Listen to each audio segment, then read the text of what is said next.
ಬೆಂಗಳೂರಿನ ಬಾಲಾಜಿನಗರ ನಿವಾಸಿ 34 ವರ್ಷ ಪ್ರಾಯದ ವೆಂಕಟರಮಣ್ ಹೃದಯಾಘಾತದಿಂದ ಮೃತಪಟ್ಟಿದ್ದಾರೆ. ಹೃದಯಾಘಾತವಾಗಿ ರಸ್ತೆಯಲ್ಲಿ ಬಿದ್ದು ಒದ್ದಾಡುತ್ತಿದ್ದರು.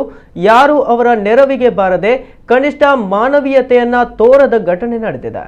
ಬುಧವಾರ ಬೆಳಗಿನ ಜಾವ ಸುಮಾರು 3:30ರ ವೇಳೆಗೆ ಅವರಿಗೆ ಎದೆನೋವು ಕಾಣಿಸಿಕೊಂಡ ಕಾರಣ ಪತ್ನಿಯೊಂದಿಗೆ ಬೈಕ್ನಲ್ಲಿಯೇ ಜಯದೇವ ಹೃದಯ ಆಸ್ಪತ್ರೆಗೆ ಕಡೆಗೆ ಹೊರಟಿದ್ರು.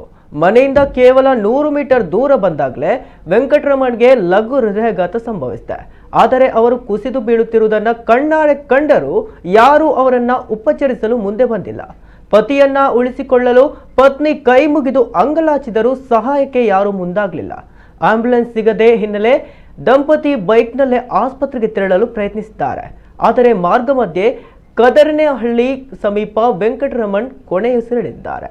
ಇವರ 2 ಕಣ್ಣುಗಳನ್ನು ದಾನ ಮಾಡುವ ಮೂಲಕ ಮನೆ ಮಂದಿ ಇದೀಗ ಮಾನವೀಯತೆಯನ್ನು ಮೆರೆದಿದ್ದಾರೆ.